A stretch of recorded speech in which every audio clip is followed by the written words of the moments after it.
Баршаңызға сәлем. Бүгін осындай 8 наурызға арналған қорапшаның жасалу жолымен бөлісетін боламын. Ол үшін PicsArt қосымшасына кіреміз. Плюс батырмасын басып, галереядан шаблонымызды енгізіп аламыз. Шаблонды Pinterest қосымшасынан жүктеп алсаңыздар болады. Осылай орналастырып аламыз. Енді стикер бөліміне кіріп, түрлі стикерлермен әсемдейтін боламыз.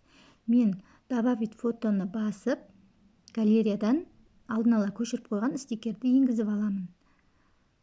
Бұны мен Pinterest қосымшасынан көшіріп алған болатынмын. Осылай енгіземіз. Көлемін үлкейтіп немесе кішірейтіп, қалауларыңыз бойынша орналастырып алсаңыздар болады. Енді стикер бөліміне кіреміз. 8 деп жазып іздейміз. 8 түрлі цифралар шығады.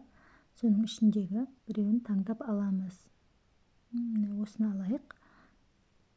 Енді көлемін үлкейтіп немесе кішірейтіп орналастырып аламыз. Енді осы екі түс үйлеспей тұрғандықтан цветін өзгертеміз. Ол үшін эффектіға кіреміз. Үшінші тұрған возмещениені басып, өзгерткіміз келген жердің үстін басып тұрамыз, түсін.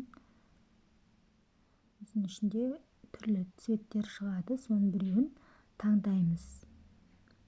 Енді екінші стикеріміздің де түсін өзгертіп аламыз. Дәл солай эффектіға кіріп, возмещениеға кіреміз. Өзгерткіміз келген жердің үстінен басып тұрамыз.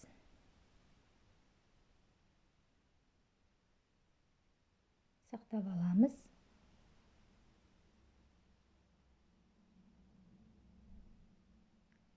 Енді текстқа кіреміз. Астына текст жазамыз. Наурыз деп жазайын.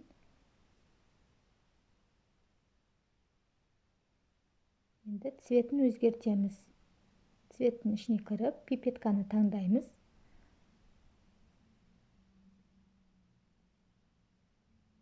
Сегізбен бірдей болып тұру үшін цветті сол жерді басып тұрып өзгертеміз.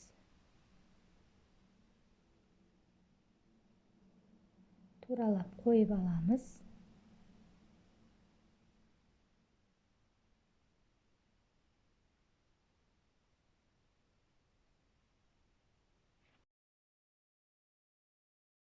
Енді текстіміздің обводкасын шығарамыз.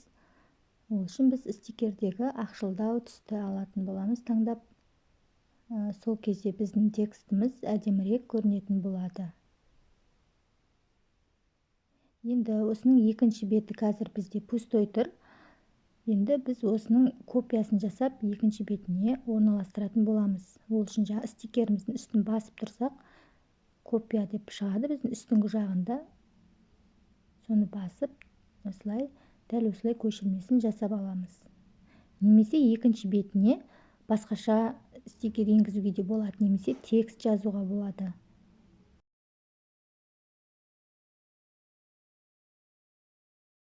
Енді үстіндегі птичканы басып, сақтап аламыз. Біздің галереямызға сақталды. Осымен біздің қорапшамыз, яғни бомбонеркамыз дайын. Жасап көріңіздер. Жасалу жолы өте оңай. Баршаңызға сәттілік.